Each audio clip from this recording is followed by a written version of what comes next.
नमस्कार. आजच्या भागामध्ये आपल्याला पाहायला मिळणार आहे की डॅडींचा मूर्खपणा काही केल्या थांबत नसतो. डॅडी हे खूपच विचित्र असे राक्षसी वृत्तीचा माणूस आहे हे पुन्हा एकदा समोर येणार असतं. डॅडी हे मालनच्या रूममध्ये आलेले असतात. मालन बिचारी रडत असती. रडवेला चेहरा असतो. तिला उदासी आलेली असते, कारण हे सगळं जे काही घडत असतं ते खूपच विचित्र पद्धतीनं झालेलं असतं.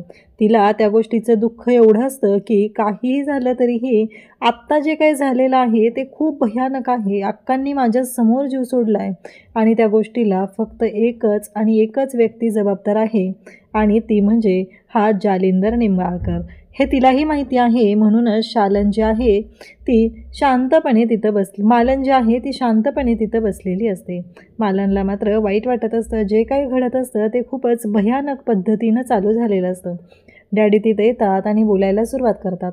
डॅडी म्हणत असतात की काय चाललं आहे, म्हणजे किती नीच वृत्तीचा माणूस आहे, राक्षस आहे, जीव घेतला पाहिजे त्याला सोडणार नाही मी, माझे वाचा येऊ दे, मग सांगते सगळ्यांना काय होतंय ते.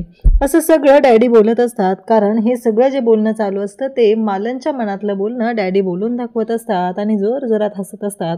म्हणत असतात कसं आहे माहिती आहे का, नवऱ्याने कमवलेल्या पैशात सुखात जसं भागीदार असतात तसं नवऱ्याने केलेल्या गुन्ह्यामध्ये पण भागीदार झालंच पाहिजे ना. आणि तुम्ही जे काही काम केलेलं आहे ना ते एकच नंबर काम केलेलं आहे. त्यामुळं आता मी तुम्हाला जे काही सांगत आहे ना ते शांतपणे ऐकायचं आहे आणि संध्याकाळी तुम्हाला त्याचं छान असं गिफ्ट देणार आहे, असं इकडे डॅडी म्हणत असतात आणि डॅडी तिथून निघून जातात. डॅडींसारखा नालायक माणूस कोणी पाहिला नसेल, इतक्या नीच वृत्तीचा हा माणूस असतो. इकडे आता सरनोबतांच्या घरी गुरुजी आलेले असतात आणि शशिकांत सांगत असतो की डॅडींनी असं असं सांगितलेलं आहे आणि ती मुलगी जी आहे ती सांगितलेली सूर्याची बहीण. तेव्हा मात्र इकडे आजीसाहेबांना खूप राग येतो. आजीसाहेबांचं एकच म्हणणं असतं की काहीही झालं तरीही की ती मुलगी या घरात सून म्हणून येणार नाही. काहीही झालं तरी सूर्याची बहीण या घरात येणार नाही, कारण ती घातक आहे आपल्या सर्वांसाठी. हे सगळं बोलणं चाललेलं असतं. तेव्हा गुरुजींना त्या सांगत असतात की ज्या काही बाकीच्या पत्रिका आहेत ना त्यातली कुठली पत्रिका जुळते ते बघा, पण त्या मुलीची पत्रिका जुळता कामा नये असं स्पष्टपणे सांगितलेलं असतं. आणि आजीसाहेबांनी डोक्याला हात लावलेलं असतं. गुरुजींना जायला सांगितलेलं असतं आणि शशिकांतला त्या ओरडत असतात, कळतंय का, वाघाची चाल खेळणं जरा बंद करा, चित्त्याच्या चालीनं बघा. आणि जेव्हा तो जालिंदर हा मार्ग सुचवतोय ना तेव्हा त्यामागं काहीतरी कारण आहे, एवढं लक्षात ठेवा. कारण जे काही झालेलं आहे त्या सगळ्याला नक्कीच काहीतरी कारण असणार आहे, म्हणून तर तो जालिंदर आहे ना त्या पोरीचं नाव सुचवत आहे, एवढं लक्षात ठेवा तुम्ही, असं बोलणं चाललेलं असतं. आणि तेव्हा मात्र इकडे सूर्या सगळ्यांना म्हणत असतो, किती दिवस असं तोंड पाडून बसणार आहात तुम्ही, चला उठा, आवरायला घ्या, काय तुम्ही बसलेला आहे आणि सगळ्यांनी कामं करायची आहेत. आत्याला तर आवडणार आहे का, आत्या जिथं कुठं असेल तिथून आपल्याला पाहत असेल आणि आपण जर असं उदास राहिलो तर ही गोष्ट आत्याला अजिबात आवडणार नाही. त्यामुळं तुम्ही सगळ्यांनी मात्र लक्षात ठेवायचं आहे की आत्याला हे अजिबात पटणार नाही. राजू, तुझं काम जे आहे ते करायला सुरुवात करायची आहे. पुण्याला ट्रेनिंग घेऊन आली आहेस ना तू, त्यामुळं तुझं जे काम आहे ते करायचं आहे. भागू 10 दिवस क्लास बुडलाय, उद्या क्लासला जायचं आहे. आणि तुळजा म्हणते, मला काय सांगू नको, माझं शेड्यूल पूर्ण पॅक आहे, मला काही सांगायचं नाही, मला तेजूला घेऊन उद्या सोनोग्राफीसाठी जायचं आहे, असं तुळजाने सांगितलेलं असतं. आणि इकडे आता जो शत्रू असतो तो मात्र सत्याला घेऊन दारू पीत बसलेला असतो. त्याचं असं म्हणणं असतं की माझी एकमेव आई होती आणि तीच आता माझ्यावर माझ्या सगळ्या चुका पोटात घालायची, पण आता तीच राहिलेली नाही आहे, मी काय करू.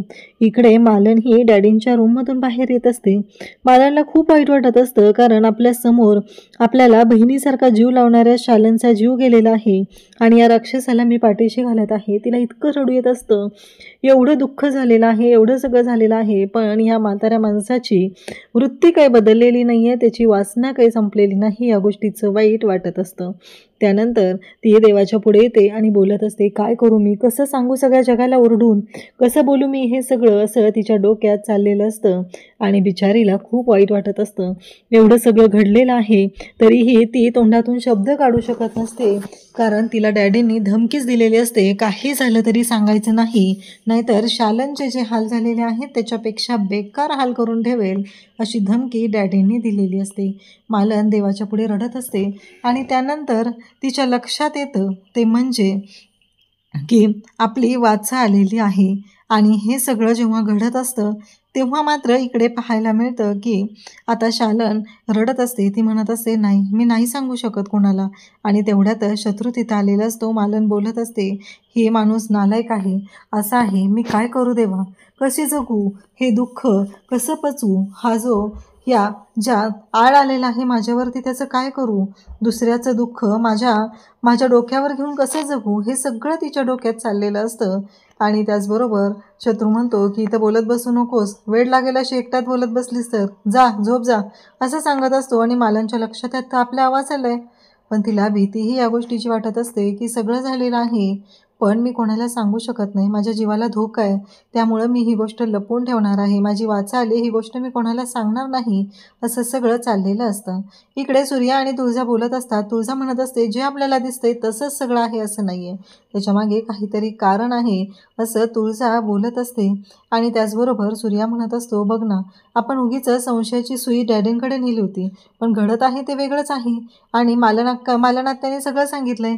तेव्हा इकडे तुळजा म्हणत असते की नाही सूर्या, मला ना वेगळंच काहीतरी वाटतंय. सूर्याचं म्हणणं असतं की मग काय मालनात्या खोटं बोलते का. तेव्हा ती म्हणते की नाही, ती दाखवलं जातं एक आणि घडलेलं भलतंच आहे. इकडे मालनला आठवत असतं, डॅडींनी स्वतः शालनचा गळा ओढून तिला ढकलून दिलेला आहे, हे सगळं तिला आठवत असतं. आणि तिला मात्र खूप वाईट वाटलेलं असतं. हे सगळं काय घडतंय, या सगळ्यातून कसा मार्ग काढायचा आहे, हा प्रश्न मात्र तिला पडलेला असतो. आणि त्याचबरोबर इकडे मालन म्हणत असते की नाही, आता मला हे लपवावं लागणार आहे, मी हे कोणाला सांगू शकत नाही आहे, जे काही झालेलं आहे त्याबद्दल मी काही बोलू शकत नाही, हे सगळं तिच्या डोक्यात चाललेलं असतं. इकडे सूर्या दुसऱ्या दिवशी सकाळी आंघोळ करत असतो आणि त्याच्या नेहमीच्या स्टाईलने, म्हणजे प्रत्येक झाडाला पाणी मिळालं पाहिजे, आपलं आंघोळीचं पाणीसुद्धा वाया गेलं नाही पाहिजे, असं सूर्याचं म्हणणं असतं. आणि मग तो सगळ्या त्याच्या परसबागेत फिरून आंघोळ करत असतो. त्याचबरोबर इकडे आता तुळजा टॉवेल घेऊन येते आणि त्यासोबतच आशा जी आहे ती बघत असते. तिला आपल्या लेकाचं खूप कौतुक वाटत असतं. आणि त्याचबरोबर तेव्हा तुळजा आलेली असते. तुळजा सूर्याकडे टॉवेल देत असते, पण सूर्या मात्र टॉवेल घेत नाही, तुळजाला नंतर जवळ ओढून घेतो आणि दोघंही रोमॅन्टिक झालेले असतात. सूर्या तुळजाला मिठीत घेत असतो. तुळजा म्हणत असते की जाऊ दे. आशाला मात्र खूप छान वाटत असतं, आपल्या लेकाचा हा सुखाचा संसार चालू आहे, या गोष्टीचं कौतुकही वाटत असतं. त्याचबरोबर तिला वाटत होतं की तुळजा चांगली नाही आहे, ती वाईट आहे, ती जालिंदरची आहे, पण हा गैरसमज तिचा निघून गेलेला असतो. तुळजा आणि सूर्या जवळ आलेले असतात आणि त्यानंतर आशा त्यांना थोडंसं खुणवून सांगते की ती पण तिथं आहे. तर उद्याच्या भागात आपल्याला पाहायला मिळणार आहे की या सगळ्या गोष्टी घडत असतात. आणि त्याचबरोबर तुळजा जी आहे ती आता इकडे गेलेली असते तेजूला घेऊन हॉस्पिटलमध्ये. तुळजा असताना त्याचबरोबर शत्रू आणि तेजू घरी येतात. सगळेजण विचारत असतात, काय झालं. डॅडी म्हणतात, बाळ ठीक आहे ना. तेव्हा तुळजा म्हणते की नाही. सूर्या आणि डॅडी दोघांनाही धक्का बसलेला असतो. तर इकडे राजूची तयारी चाललेली असते, ॲडव्हर्टाईज करायची असते, आपल्या प्रोडक्टची विक्री करायची असते, त्याच्यासाठी ती व्हिडिओ बनवत असते. सूर्या मात्र मध्ये मध्ये येत असतो. तेव्हा ती म्हणत असते की दादा काय हे.